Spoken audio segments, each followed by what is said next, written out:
तो भाई मल्टीवर्स के इस सागर में कंटेंट की लहर बहती जा रही है और मार्वल के इन लहरों के साथ अभी तक हमें कुछ बहुत ही इंटरेस्टिंग हिडन डिटेल्स और रेफरेंसेस मिले हैं, जिनमें से मोस्ट ऑफ द डिटेल्स तो भाई बस थ्रोबैक्स ही होते हैं, बट मार्वल कुछ ऐसे डिटेल्स भी डालती है जिनका बहुत ही डीप मीनिंग होने के साथ साथ ये फ्यूचर प्रोजेक्ट्स को भी सेटअप करते हैं। सो आज हम मल्टीवर्स सागा के ऐसे कुछ हिडन डिटेल्स और रेफरेंसेस को किनारे पे लाएंगे, क्योंकि चप्पू तो भाई हमारे पास है। तो पहला डिटेल है लोकी सीजन 1 से। तो भाई प्राचीन काल से हम जो विवाद में चल रहे हैं कि MCU 616 है या मैगुएल ओहारा के बोलने की तरह 1999-99, तो इसका जवाब तो भाई हमें लोकी सीजन 1 से ही मिल गया था। लाइक जब लोकी हमारे प्रोजेक्टर से अपनी लाइव फाइल देख रहे थे ना, तो उस TVA के रील पे ही लिखा था अर्थ 616 और TVA वाले MCU को 616 मानते हैं, तो भाई इसका मतलब ही हु रिमेन्स भी यही मानता था। सो कोई डाउट ही नहीं रहा। देन इसके बाद अगला डिटेल है इटर्नल्स से। लाइक जब सारे इटर्नल्स बैठ के गिलगमेश के बनाए गए पकवानों का लुत्फ उठा रहे थे ना,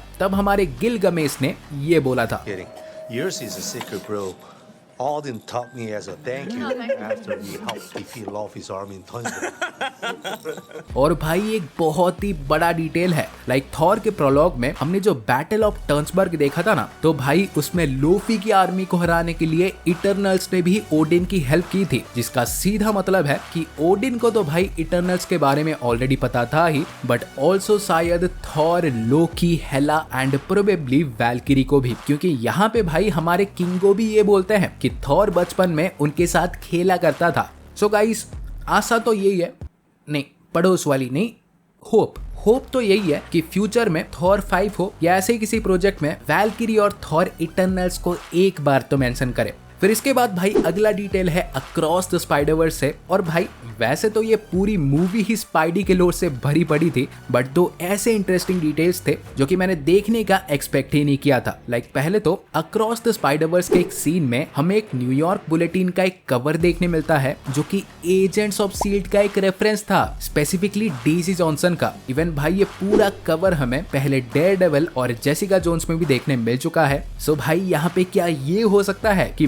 माइल्स के यूनिवर्स में भी सीड एग्जिस्ट करता है? Who knows? बट हाँ, इसके साथ आपने ये भी नोटिस किया होगा, मूवी में माइल्स का रूममेट कैंकी कोई एक गेम खेल रहा था, तो वो गेम भाई एक्चुअली में अपकमिंग स्पाइडरमैन 2 थी, जो कि अक्टूबर 20 को रिलीज होगी। मस्त प्रमोशन चल रहा है। देन इसके बाद भाई अगला डिटेल है doctor strange in the multiverse of madness से। लाइक पहले तो जब स्कारलेट विच ने अपना मैजिक हटाया था, हमें उसका डार्क होल्ड बुक देखने मिला था। तो यहाँ पे आप नोटिस करोगे तो डार्क होल्ड के इन पेजेस पे 2 आई टाइप सिंबल्स थे। सो गाइस एक्चुअली में यहाँ पे स्कारलेट विच ने इन्हीं 2 सिंबल्स से ही गार्गेंटोस को समोन किया था अमेरिका चैवेस को पकड़ने के लिए। फिर इसके बाद अगला डिटेल तो भाई इससे भी और तूफानी था। लाइक जब डॉक्टर स्ट्रेंज और अमेरिका चैवेस मल्टीवर्स में ट्रैवल कर रहे थे ना, तब भाई इस पूरे सीक्वेंस में नोटिस करने को तो यहाँ पे लिविंग ट्रिब्यूनल, सैवेज लैंड बहुत कुछ था, बट एक यूनिवर्स भाई ऐसा भी था जिसमें स्टार्क ड्रोन्स देखने मिले, जिन्हें हमने स्पाइडरमैन फार फ्रॉम होम में देखा था। इवन इसके अलावा एक और ब्लैक एंड व्हाइट वाला यूनिवर्स भी था, जिसमें एक ब्लिम्प पे हाइड्रा का सिंबल था।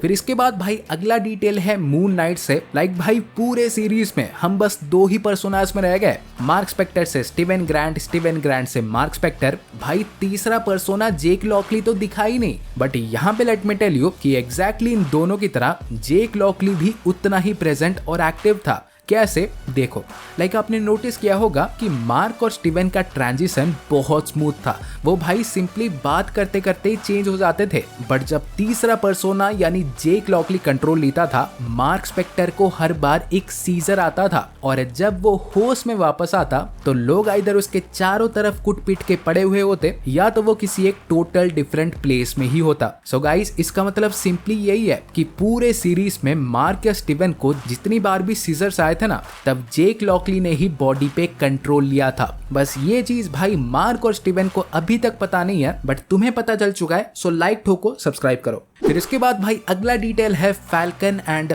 सर्दियों के सिपाही से। लाइक आपको याद ही होगा कि प्लेन से सैम के कूदने से पहले बकी ने उसे पूछा था कि भाई प्लान क्या है। तो गाइस ये सीधा अवेंजर्स के उस सीन का एक नोट था, जब स्टीव रॉजर्स ने भी आयरन मैन को पूछा था कि भाई प्लान क्या है, और iron man plan is attack बोल के कूद गया था। फिर इसके बाद भाई अगला डिटेल है थॉर लव एंड थंडर से।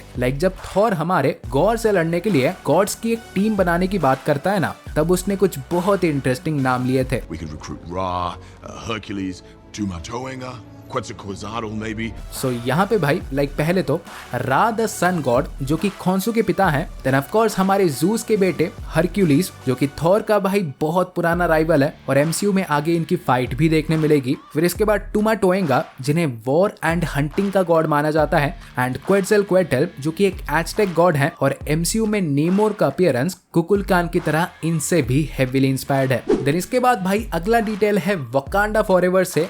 आपको ये तो याद ही होगा जब क्वीन रामोंडा सूरी को एक नदी के किनारे लेती हैं फ्यूनरल वाले कपड़ों को जला के वकांडा का एक मॉर्निंग रिचुअल पूरा करने के लिए, बट सूरी ने यहाँ पे ये कहा था कि अगर मैं यहाँ पे एक और मोमेंट भी रुक के अपने भाई के बारे में सोचती रही तो मैं बस इन कपड़ों को नहीं बल्कि इनके साथ साथ इस पूरे दुनिया को भी जला के राख कर दूंगी। फिर नाउ इसके बाद जब सूरी हार्ट शेप्ड हर्ब को कंज्यूम करके एंसेस्ट्रल प्लेन में गई तो उसने वहां पे वही फ्यूनरल वाले कपड़े ही पहने थे, और जैसे कि उसने कहा था कि दुनिया को जला दूंगी, वैसे ही एंसेस्ट्रल प्लेन के थ्रोन रूम में भी अपने आप ही आग लग गई, जो कि भाई कुछ मेजर तो नहीं बट एक स्ट्रॉन्ग डिटेल था। सो हाँ गाइस, आज के लिए बस इतना ही था, और वीडियो पसंद आई हो तो लाइक ठोको यार, और ऐसे ही अमेजिंग कंटेंट और मार्वल और डीसी के लेटेस्ट अपडेट्स और न्यूज के लिए चैनल को सब्सक्राइब कर दो, और मैं आपसे मिलूंगा अगले वीडियो में। सो गाइस, तब तक बाय और टेक केयर।